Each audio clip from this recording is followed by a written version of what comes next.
Welcome to Nimo's World. It's me Nimesh Naik. Today I'm discussing CSIR Net Questions June 2019. Topic Real Analysis. It's a part C question. Also it is a question from functions of several variables. Question: let f from R3 to R3 be given by f of x1, x2, x3 is equal to e power x2 cos x1, comma e power x2 sin x1, comma 2x1 minus cos x3. Consider E is equal to set of all x1, x2, x3 belongs to R3 such that there exists an open set U around x1, x2, x3 such that F restricted to U is an open map. Then which of the following is true? Option number 1, E is equal to R3, and option number 2, E is countable, and option number 3, E is not countable but not R3, and option number 4, set of all x1, x2, pi by 2 belongs to R3 such that x1, x2 belongs to R is a proper subset of E. So we want to find the set E. Here given that E is equal to x1, x2, x3 belongs to R3, there exists an open set U around x1, x2, x3 such that F restricted to U is a open set. F restricted to U is an open map. So here this word is important. So in order to find the set E, we here using a well-known result from functions of several variable, namely inverse mapping theorem. So the statement of inverse mapping theorem, so in which state that let U subset of Rn be an open and f from U to Rn be a C1 map, let x0 belongs to U such that dfx0 from Rn to Rn is non-singular, then there exists an open set x0 belongs to V which is subset or equal to U such that first one f of V is open, and second one f from V to f of V is 1 and 3. F inverse from f of V to V is also C dash. Then dfy inverse is equal to this for all y belongs to f of E. So here to find the set E, here we using only the first part of this theorem. That is, let U subset of Rn be an open and f from U to Rn be a C1 map. Let x0 belongs to U such that dfx0 from Rn to Rn is non-singular, then there exists an open set x0 belongs to V which is subset or equal to U such that f of V is open. Because from our question we have E is equal to set of all x1, x2, x3 belongs to R3, then there exists an open set U around x1, x2, x3 such that f restricted to U is an open map. That is, f restricted to U is an open map which is similar to f of V is open. Our first statement of inverse mapping theorem which says that f of V is open. This happens only when dfx0, that is the Jacobian matrix, is non-singular.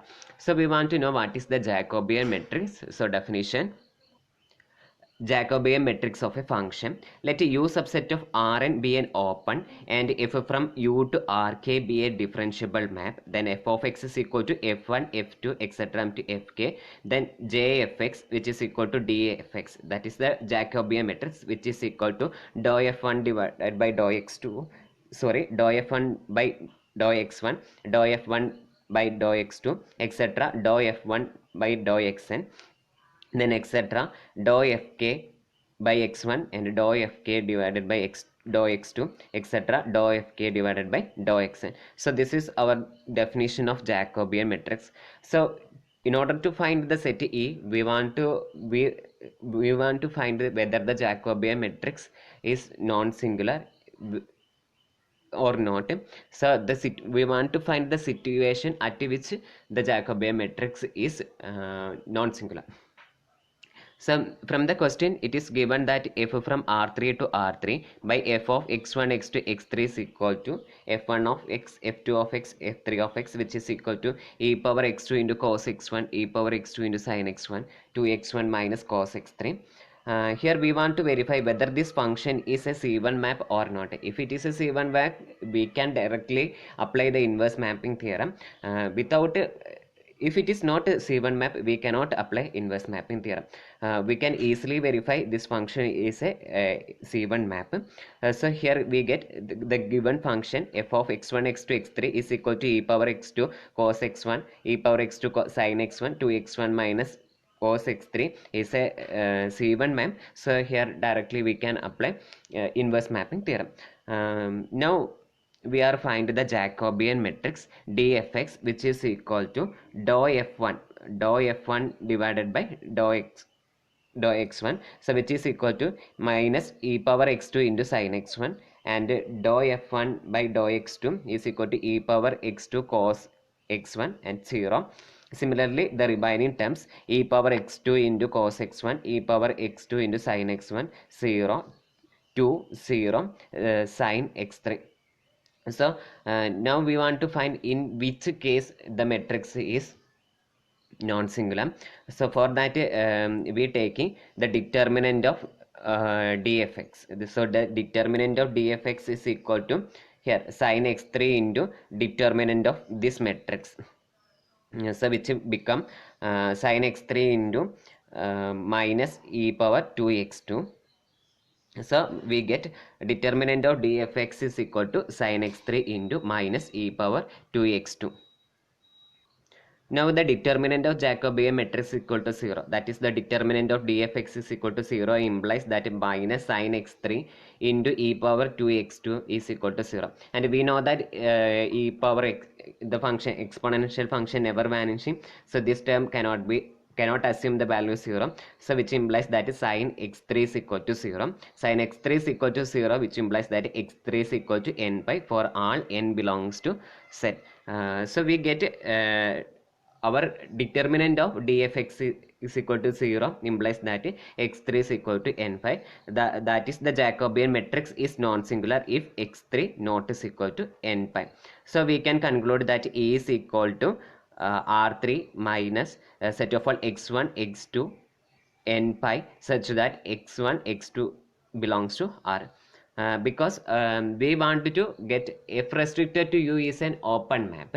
For that we have our matrix Jacobian matrix dfx is non-singular. So this is happen only when x3 coordinate which is not is equal to n pi. So we get E is equal to like this: E is equal to R3 minus set of all x1, x2, n pi, such that x1, x2 belongs to R, and which is equal to x1, x2, x3, such that x3 not is equal to n pi. Here x1, x2 belongs to R. Now we are going through the options. Our first option says that E is equal to R3, which is wrong because we get E is equal to R3 minus this set. So our first option is also wrong. And our second option is says that E is countable, and also this set is uncountable. So our second option is also wrong. And our third option is says that E is not countable but not R3. So here this set is not countable and also it is not is equal to R3. So our third option is correct option. And our fourth option is says that x1, x2 pi by 2 belongs to R3, such that x1, x2 belongs to R is a proper subset of E.